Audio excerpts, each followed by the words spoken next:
Have you ever walked into a room full of people and felt like something was off? You can't quite put your finger on it, but something feels wrong. Why do people start distancing themselves from you? Why can't you establish a connection? And how can you change that? Today we're going to explore why people don't respect you, what causes you to tolerate disrespect, and how to regain the respect you deserve. Reason number 1. Excessive niceness. Being nice and kind to others is, of course, important. But when you try to be too nice and overly accommodating, it can actually create discomfort in others. At first glance, being friendly and eager to help sounds great, but when it becomes your constant strategy, it starts to feel overbearing. When you're constantly trying to be the helpful one or overly friendly, you begin to create a sense that the person you're interacting with owes you something in return. This can feel like psychological manipulation, whether intentional or not. When you're constantly saying, "Let me help you," or "I'll take care of it," the other person begins to feel obligated to return the favor, even when they didn't ask for it. Recommendation: watch for when your behavior becomes intrusive. You want to show you care, but without overdoing it. Don't overwhelm people with your desire to please. Sometimes just being present is enough. Reason number 2. Hiding your emotions. We all encounter people with a poker face. You know the type. They have a neutral expression that gives away absolutely nothing. You can't tell if they're happy, upset, or even interested in the conversation. And this lack of emotion creates a lot of tension. "How are you?" is a common question. But how often do you get an answer that doesn't reveal how the other person is truly feeling? By hiding your emotions, you're giving off the impression that you're closed off or that you're not open to connection. When you keep your emotions concealed, people have no idea what you're really thinking. And this creates a sense of discomfort. They can't figure out where you stand, and that leaves them feeling unsafe around you. Recommendation: be real with people. Show that you're not afraid to express your feelings. People gravitate toward those who aren't afraid to be vulnerable. It helps create trust and closeness. Reason number 3. Overenthusiasm or passion. We all love it when people take interest in us, ask about our lives, or seem genuinely interested in our opinions. But there's a line between genuine curiosity and becoming too passionate or intense about the interaction. If you share too much personal information or ask too many detailed questions too soon, it may start to feel overwhelming. When your enthusiasm spills over into over-the-top interest, it can be perceived as intrusive. Everyone has their own comfort zone and personal boundaries. When you cross these boundaries without realizing it, it can cause the person to shut down and pull away. Recommendation: start with light and general questions. Let the other person take the lead in revealing personal information. Respect their comfort level and avoid being too eager to dig into private matters. Reason number 4. Overloading with knowledge. Sometimes, the most well-intentioned people end up pushing others away by constantly showcasing their knowledge. When you're always trying to prove how much you know or act like the expert, it can make you come across as condescending and dismissive of others' ideas. People don't like being around someone who always knows better or doesn't leave room for others to express their opinions.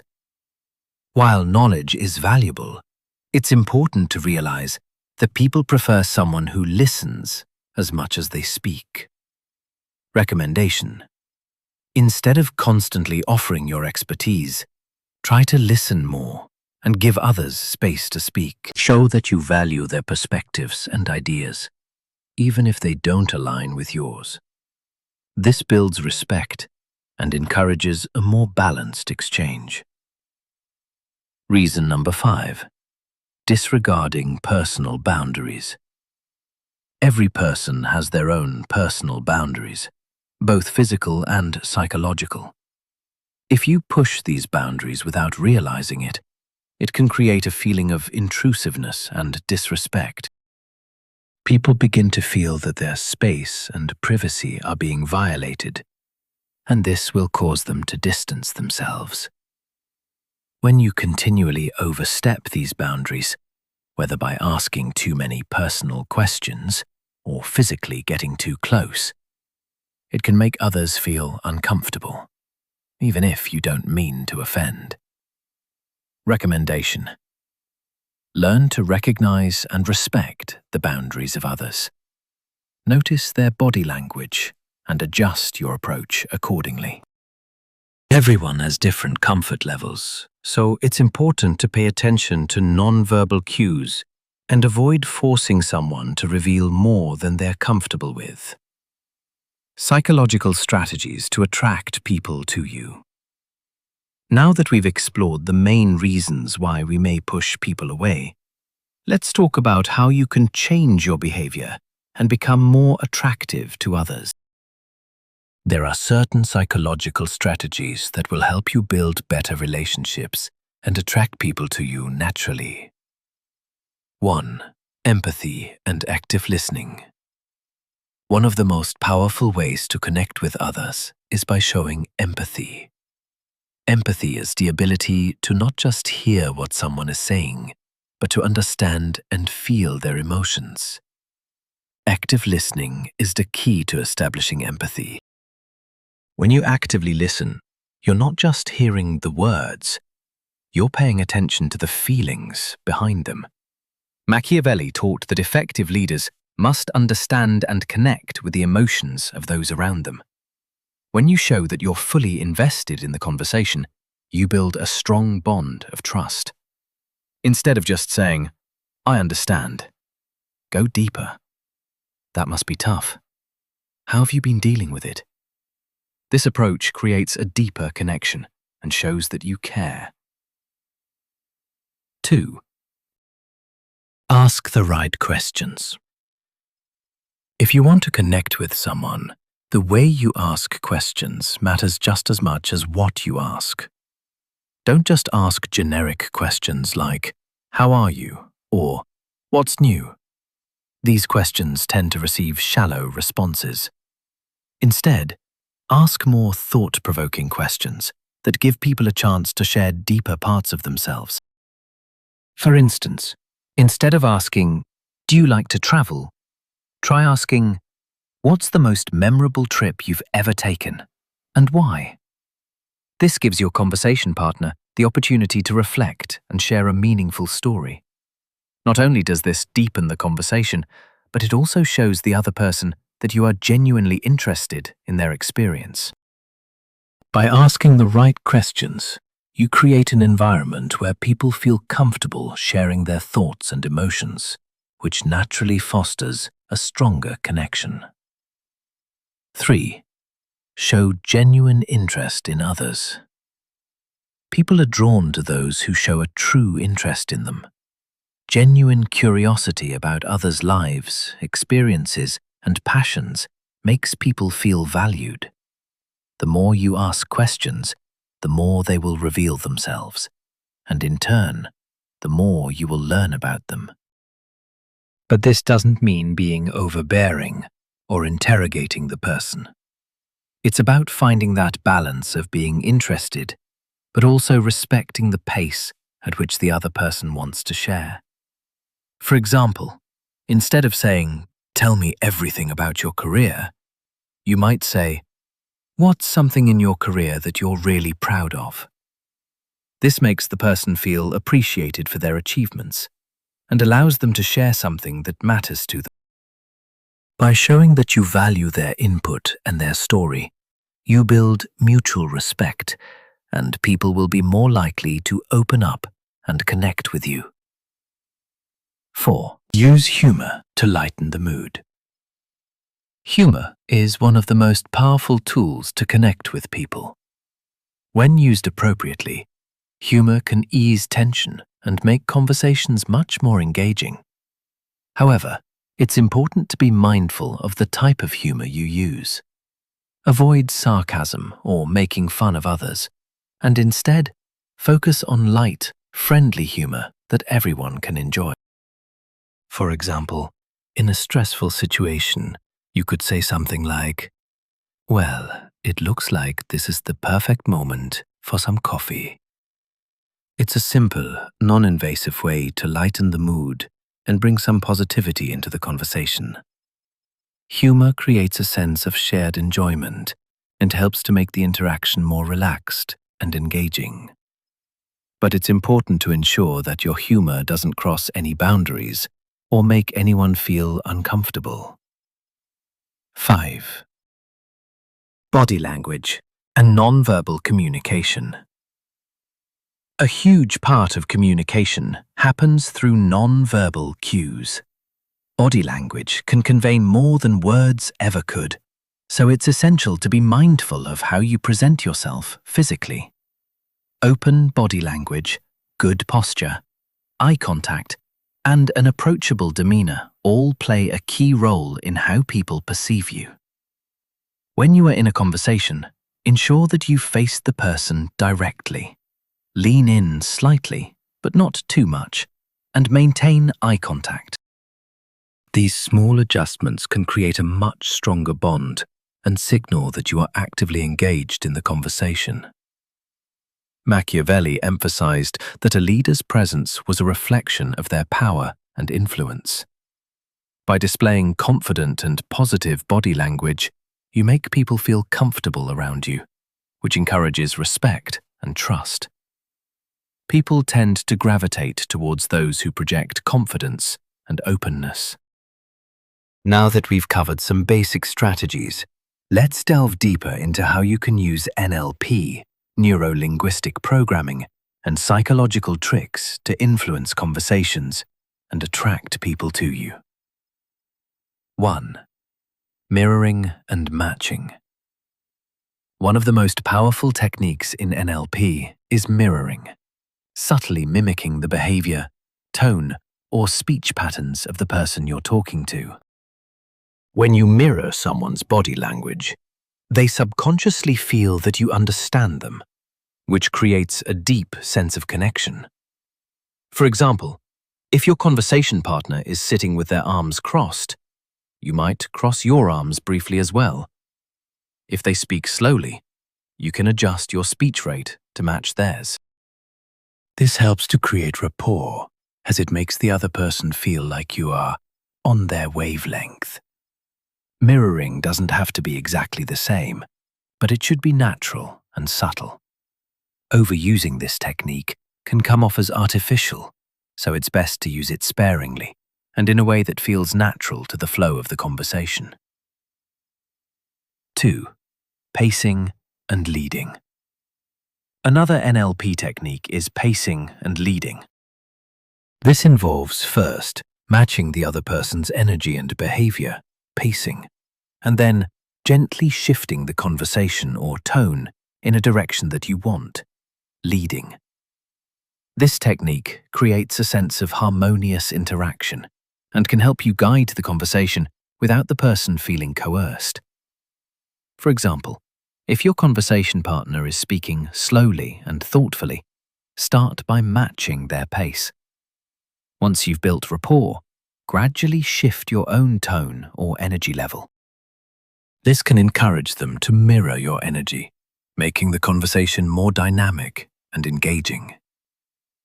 Pacing builds trust, and leading helps guide the interaction in the direction that feels natural for both of you. 3. Anchoring positive emotions. In NLP, anchoring refers to creating an association between a positive emotional state and a specific word, gesture, or behavior. For example, If you're having a positive conversation and the energy is high, you could use a specific phrase like, "This is fantastic," or subtly tap your fingers on the table. By using this technique consistently, you can anchor positive emotions to that specific word or gesture. Later in the conversation, you can use the same word or gesture to bring back those positive feelings, enhancing the connection and engagement.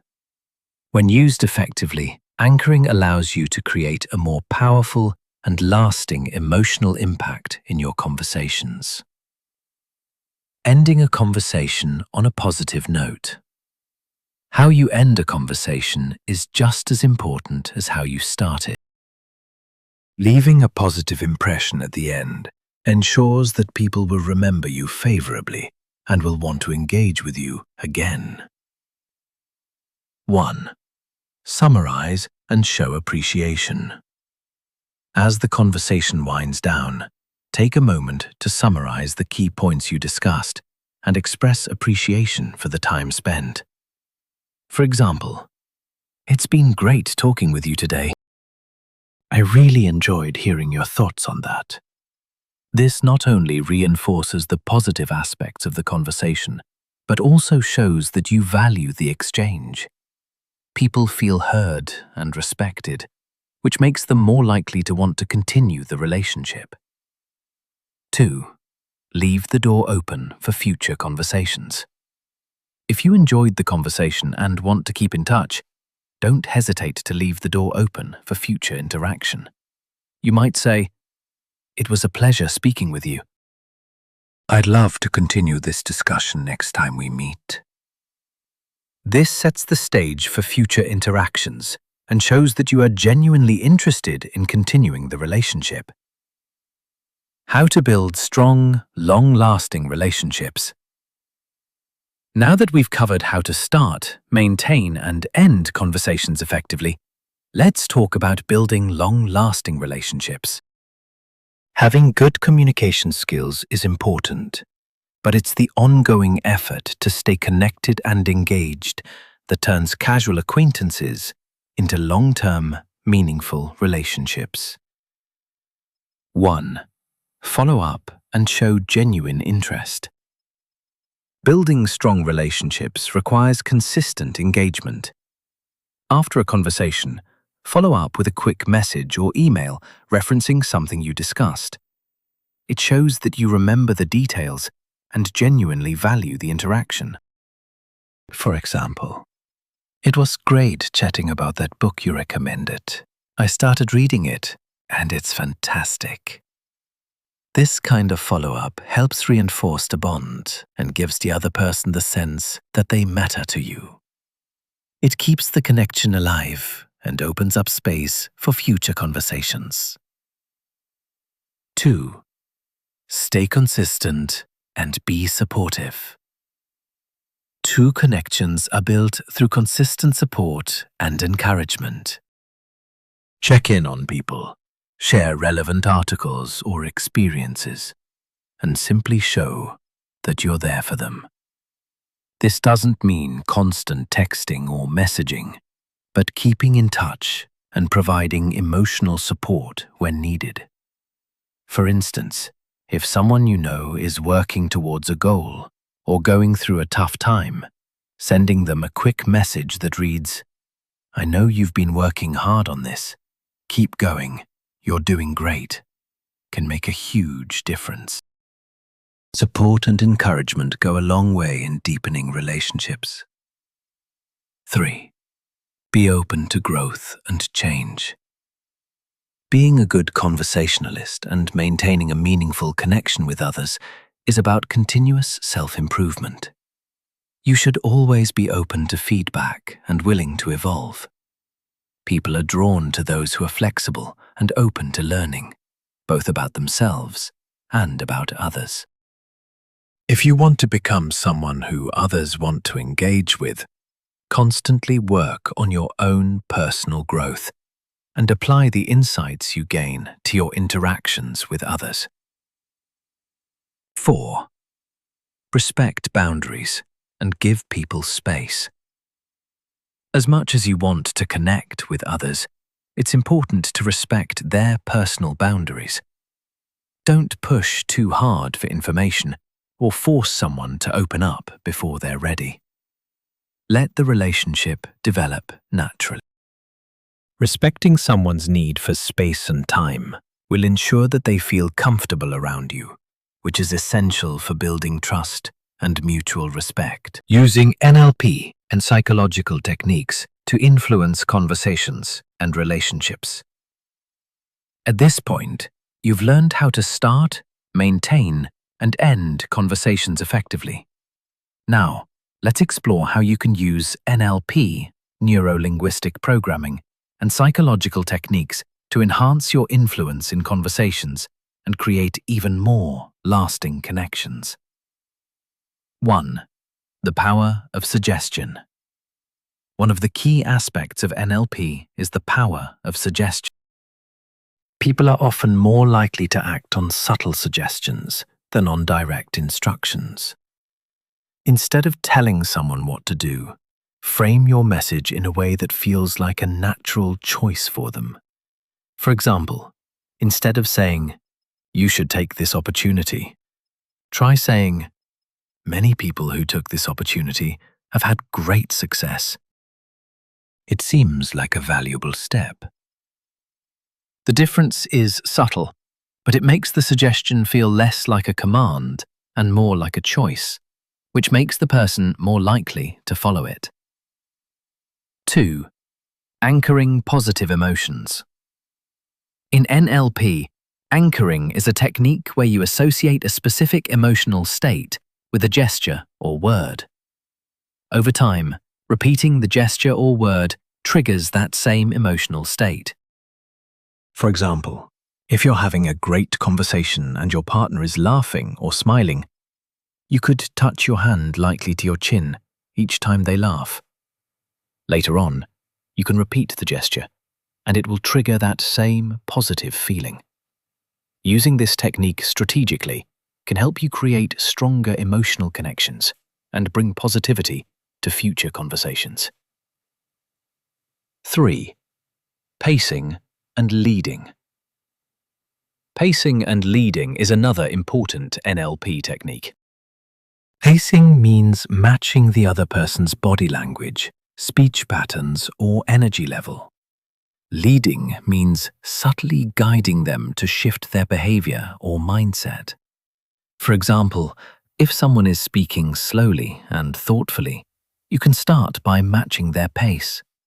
Once you've established rapport, you can lead by shifting your tone or energy level, encouraging them to match your pace.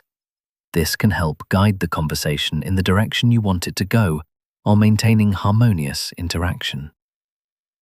4. Using embedded commands. An embedded command is a form of suggestion that is hidden within a larger sentence. The beauty of embedded commands is that they can subtly influence the way someone behaves, even if they don't consciously notice the command. For example, instead of saying, "You should try this new approach," try saying, "Many people who have explored this new approach find it incredibly useful." The embedded command here is "find it incredibly useful," which can influence the listener without them realizing it. Ending conversations with impact. When a conversation comes to an end, it's crucial to leave a positive impression and ensure that the other person feels valued. Here are some strategies for finishing a conversation on a high note. 1. Summarize and appreciate. Before you wrap up, summarize the key points of the conversation and express appreciation for the other person's insights.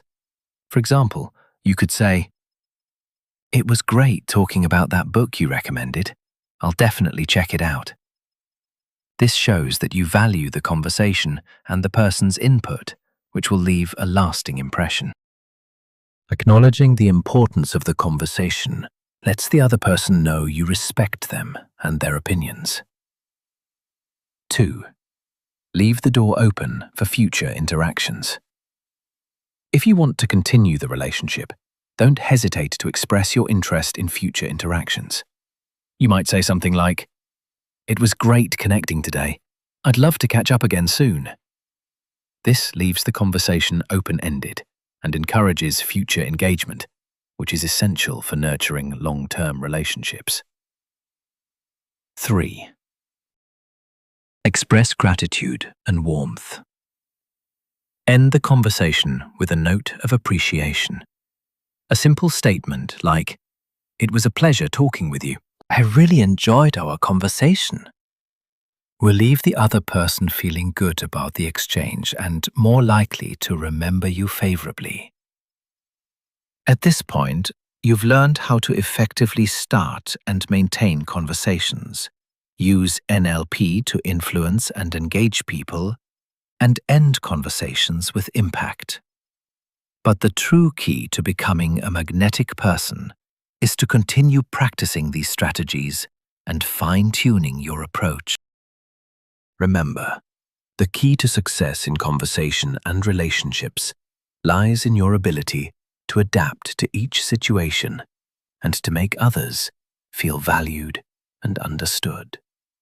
With practice, you will become someone who people gravitate toward, creating deeper and more meaningful connections. If you found this video helpful, don't forget to subscribe to our channel, hit the like button, and share it with someone who could benefit from these insights. Leave a comment sharing your thoughts on how you've been improving your conversational skills, and let us know what techniques have worked best for you.